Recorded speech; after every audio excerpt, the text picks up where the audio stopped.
Hello, good morning. Today we are going to discuss about two algorithms which we can use to find a minimal spanning tree for a given um, connected weighted graph. Uh, we will illustrate the concept of these two algorithms using the help of an example. So the first algorithm is Prim's algorithm. It goes like this.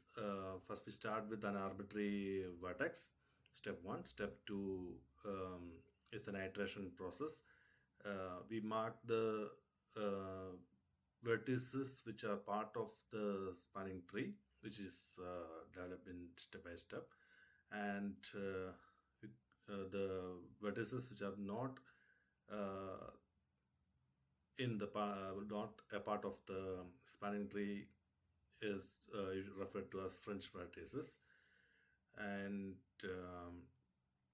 in step number four, we find the minimum among the edges which join a tree vertex to a front vertex, and we add that edge to the developing tree actually, if it does not form any circuit, and we proceed this step until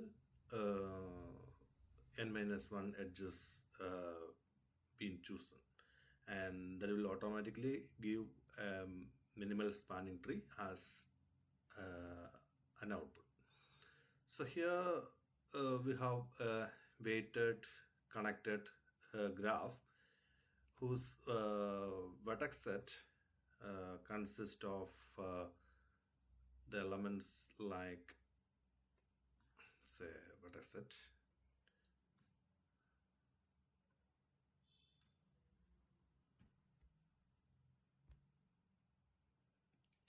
vertex set V is equal to the set A, B, C, D, E, F, and G.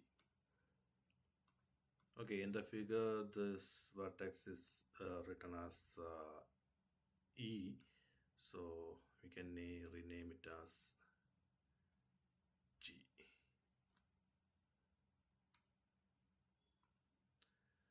Now, we start just by plotting the vertices A, B, C, D, E, F, and G. These are the vertices, and uh, we just start with set V, which are or V of the minimal spanning tree. So let's name it as VT. VT stands for the set which contains the set of vertices which are part of the developing spanning tree, and we start from an arbitrary vertex. So let us start from the vertex A itself. So we start from A. So VT consists of a singleton vertex A, and the French vertices, say let us write as VF. It consists of the remaining vertices B, C, D, E, F, and G. They are the French vertices. Now, this is our tree for the time being, and if we look at all the French vertices of or the elements of VF, that is French vertices, and now consider all the edges which are adjacent to or incident to the vertex A. All the edges which are incident to A. Here in this particular example, we have two edges which are incident to A. They are 1 and 5. Their weights are 1 and 5. And the minimum among them is 1. and we just add that edge to our spanning tree or the developing tree, and we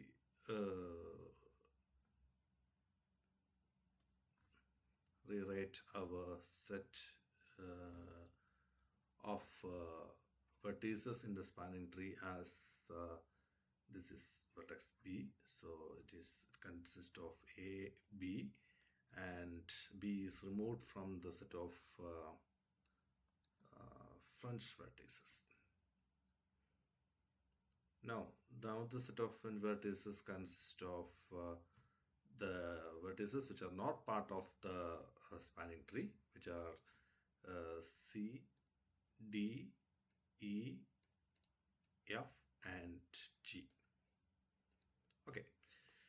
Now uh, we consider the vertices A and B, and the remaining vertices of the graph C, D, E, F, and G. Now consider all the edges of the graph which are adjacent to or incident to either A or B. So here we have a number of edges which we can mark like this. Okay, it's better to choose some other color. This one here, this one. These edges are adjacent to either A or B, and here is another one. Okay, this one is already been chosen, so we don't have to consider that edge further. Now these four edges are adjacent to either A or B, from A or B to a French vertex. Now consider the one with minimum weight, that is here, and we just add that edge to our spanning tree. So the edge joining B and C is added to the spanning tree, and it has a weight of 4. And now this vertex is C, and now the vertex C is added to the vertices of our spanning tree, and the same is removed from the set of French vertices. Okay, now this process is repeated. So in the next step, our spanning tree consists of 3 vertices A, B, and C. Now we consider all the edges which are incident to either A or B or C to any of the French vertices that consist of these vertices or these edges.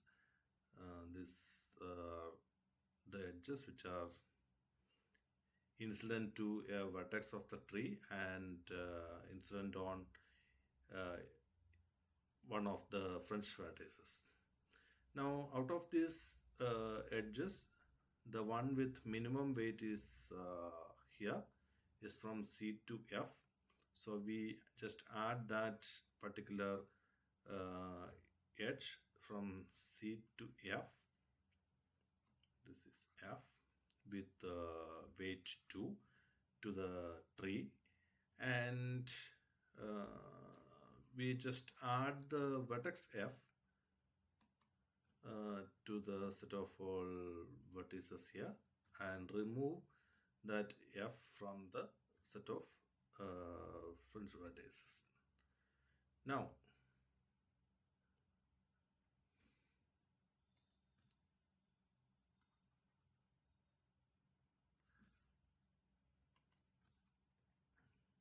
so the element E is here.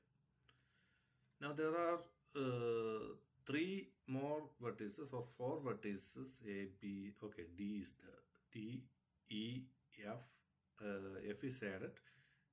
Three more vertices to be visited, which belongs to the set VF, and VT consists of the vertices which are already a part of our spanning tree. Now, next step, we consider the edges which are incident to the vertices like A, B, C, and F, and have another the next or other end vertex in the fringe vertices, that is either D, E, or G. So in the figure, the edges are here we have edges with one end vertex in VT and the other one in VF. So here is one, this one, then FG here, this one, and FE is also belongs to that. Okay, now out of these vertices, we have to choose the vertex with out of these edges, we have to choose the edge with minimum weight, and it is here 3. And the edge is joining E and F. E and F. E and F. And the weight is 3. So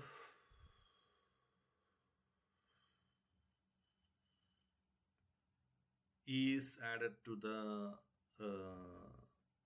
set of fringe vertices, set of vertices of our tree, and it is removed from the set of fringe vertices.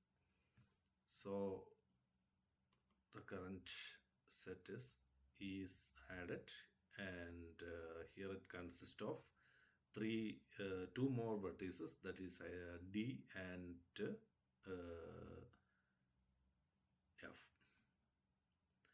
Now next step, we consider all edges with which has one end vertex in the tree and the other one in the set of all fringe vertices, and that consists of these two edges, and here we have 4 edges. So all these edges have one end vertex in the VF and one end vertex in VT. Now, out of these edges, the one with minimum weight is here 6, 9, 11, 8, 10. Okay, the one with 6 is the minimal one. So I just join C and D, and it has a weight of 6, and D is removed from the VF and added to the developing tree. So in our next step, we consider all the edges which are part which are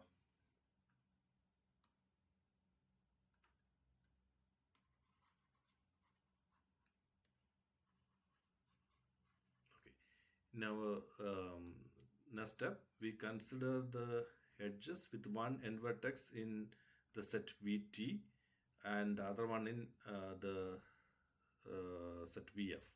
So here there is only one vertex in VF, that is the vertex G here, and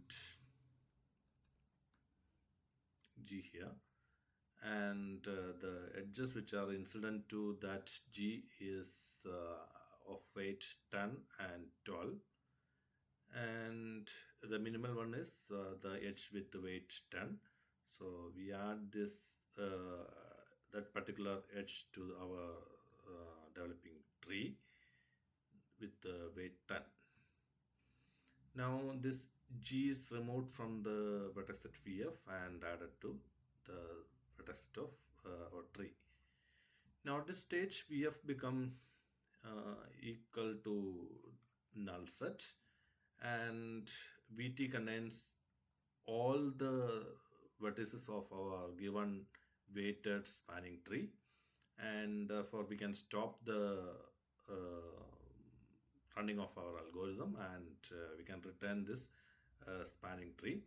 So it contains all the vertices of our given um, weighted graph, and it's a tree, and therefore it is the required minimal spanning tree. And the minimal spanning tree has a weight of 1 plus 4 plus 6 plus 2 plus 3 plus 10. That's the weight of the minimal spanning tree. This is 11, 13, 16, 26. So that's the weight of the minimal spanning tree, which is obtained by using Prim's algorithm. So in Prim's algorithm, we start from an arbitrary vertex and then develop a spanning tree from the starting vertex by choosing the vertex which is more close to the developing tree. So that is the concept of Prim's algorithm. There is another algorithm which is known as Kruskal's algorithm. This one will also give a minimal spanning tree for the same type of problem. We are looking for a minimal spanning tree for a connected weighted graph, and the process is slightly different. Here we first sort the edges according to their weights, then choose the edge with lowest weight and add to the developing spanning tree uh, so that the edge does not form a circuit in the spanning tree. And we proceed like this until we have n minus 1 edges, or until we reach all the vertices. So the process is very simple. We first plot the vertices and we have the reference of our weighted graph here. Now out of all the edges, choose the one with minimum weight. So here the one with minimum weight is the edge here with weight 1. That's the minimum weight. So we add that edge to the spanning tree. Now out of the remaining edges, we have to choose the one with minimum weight.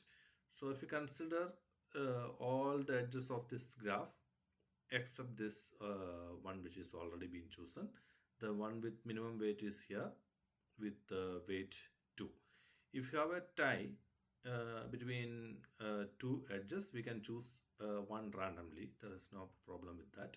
The only thing is that the selected edge does not form any circuit in the graph. So here it is from C to F and weight is 2. Now out of the unselected edges, the one with minimum weight is 3, which is here. So we just add it here. It is the one with weight 3. Now again, when we search the graph, the one with the minimum weight is here with weight 4. So we can add it to our developing tree. It's here. Weight is 4 units. Now the one with minimum weight is say here we have a 5, but if we add that edge to the developing tree, it will form a circuit, so we just ignore that edge. Then the next list one is 6. 6 is between C and D, and that does not form any circuit, so we can add that particular edge with weight 6. Then this being chosen, then here we have vertex an edge with weight 7, and if we add that between B and E, that will form a circuit, so we don't have to choose that one. Same is the case with this particular edge with weight 8. If we add that here, it will form a circuit in our developing tree, so we just ignore that. And 8, then 9, same is the case, it will form a circuit. Then here we have a edge with weight 10, so we just add that to our spanning tree. And now all the vertices are part of our developing spanning tree. So this is our minimal spanning tree, and the weight is 1 plus 4 plus 6 plus 2 plus 3 plus 10, 13, 15, 26. Weight of weight is equal to 26. It is the same as the result we obtained in Kruskal's algorithm. And okay, the minimal weight of the minimal spanning tree is 26, both in the case of Prim's and Kruskal's algorithm. But both algorithms give the minimal spanning tree, and both algorithms will give the same weight for the minimal spanning tree, but minimal spanning tree need not be the same. This is not unique. If there are more than one minimal spanning tree for a particular graph, then both algorithms may give different outputs. That's possible, but always the weight of the minimal spanning tree is the same. Okay, so these are the two methods by which we can find a minimal spanning tree for a weighted connected graph. Okay, thank you.